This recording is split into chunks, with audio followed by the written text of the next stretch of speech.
বকুত বগাইৰ উদ্যোগত নৱনিৰ্মিত জুবিন ক্ষেত্ৰত ঈশ্বৰ পুত্ৰৰ প্ৰতিমূৰ্তি উন্মোচন আবেলি 6 বজাত। সাংস্কৃতিক অনুষ্ঠান 7 বাজি 30 মিনিটত শিল্পী জুবলি বৰুৱা আৰু 10 বজাত অনুভৱ দত্তৰ উপৰি নিশা এক দেৱা গীতৰ শৰাই। ইতিহাস প্ৰসিদ্ধ কামৰূপ জিলাৰ বকুৰ বগাইৰ উদ্যোগত নিৰ্মাণ কৰা অত্যাধুনিক ডিজাইনৰ জুবিন ক্ষেত্ৰত আজি আবেলি 6 বজাত আনুষ্ঠানিকভাৱে ঈশ্বৰ পুত্ৰৰ প্ৰতিমূৰ্তি উন্মোচন কৰা হ'ব। জনতাৰ হাৰ্টথ্ৰব প্ৰাণৰ শিল্পীগৰাকীৰ পূৰ্ণাংগৰ প্ৰতিমূৰ্তিটো আনুষ্ঠানিকভাৱে উন্মোচন কৰিব কলাকাৰগৰাকীৰ পত্নী গৰিমা শইকীয়া গাৰ্গে।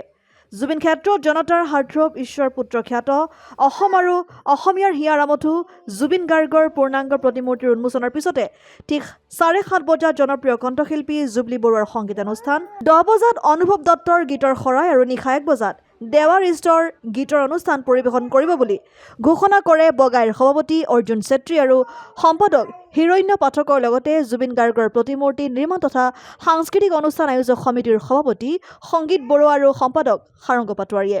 প্ৰতিমূৰ্তি উন্মোচনৰ সৈতে সংগতি ৰাখি যি সাংস্কৃতিক সন্ধিয়া আমি আয়োজন কৰিছোঁ, গতিকে ঠিক সন্ধিয়া 6:30 বজাৰ লগে লগে আমাৰ জুবিন গাৰ্গৰ সহধৰ্মিনী গৰিমা শইকীয়া গাৰ্গৰ হাতেৰে আজি প্ৰতিমূৰ্তি উন্মোচন কৰা হ'ব। তাৰপিছতে জুবিন গাৰ্গৰ সহশিল্পী হিচাপে প্ৰতিষ্ঠিত জুবলি বৰুৱাই সংগীতানুষ্ঠান পৰিৱেশন কৰিব। ঠিক 7:30 বজাৰ লগে লগে তেখেতৰ অনুষ্ঠান আমি ইয়াত অনুষ্ঠিত কৰিম। তাৰপিছতে ঠিক 10টা বজাত আমি অনুভৱ দত্তৰ গীতৰ শৰাই আগবঢ়াম। তাৰপিছত বিহু দল থাকিব। বিহু দলৰ পিছত নিশা 1টা বজাত আমাৰ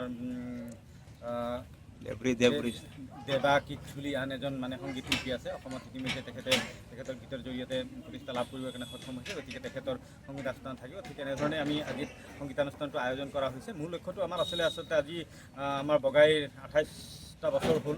আজি 5 জেঠ 20 মে' তাৰিখে আমি আজিৰ পৰা 28 বছৰ আগত আমি এই বগাই প্ৰতিষ্ঠা কৰিছিলোঁ বা আৰম্ভ কৰিছিলোঁ। তো আজি 28টা বছৰত ভৰি দিছে, গতিকে ঠিক তাৰ লগে লগে আমাৰ প্ৰাণৰ শিল্পী জুবিন গাৰ্গ যিহেতুকে আমাৰ ইয়াৰ পৰা গুচি গৈছে, গতিকে জুবিন গাৰ্গক যাতে আমাৰ এই অঞ্চলৰ আহি থকা প্ৰজন্মই সোঁৱৰিব পাৰে, তেখেতক স্মৰণ কৰিব পাৰে বা তেখেতক চৰ্চাতকৈ যাতে চাব পাৰে, যাতে সেই ব্যৱস্থাটো আমি কৰিছোঁ। তেখেতৰ এটা প্ৰতিমূৰ্তি স্থাপন কৰাৰ ব্যৱস্থা কৰা হৈছে। গতিকে আগতে এইখিনি সামগ্ৰিকভাৱে আজি অনুষ্ঠানটো আমি এনেধৰণে আয়োজন কৰিছোঁ। আমি আশা ৰাখিম অঞ্চলস্থ ৰাইজে যেনেধৰণে অনুষ্ঠানটো আয়োজন কৰাত তন মন দি পেলাই সহযোগিতা আগবঢ়াইছে, ঠিক তেনেধৰণে আজিৰ অনুষ্ঠানটো তেখেতসকলে আহি উপভোগ কৰি আৰু অনুষ্ঠানটো যেতিয়া আমাৰ প্ৰতিমূৰ্তি উন্মোচন হ'ব, সেই প্ৰতিমূৰ্তি উন্মোচনতো যাতে তেখেতসকলে স্বচক্ষে ইয়াত আহি পেলাই যাতে এটা এই নিবিড় সন্ধিক্ষণৰ যাতে তেখেতসকলে সাক্ষী হ'ব পাৰে, তাৰ কাৰণে মই সমগ্ৰ বকবাসী ৰাইজক আহ্বান জনাইছোঁ।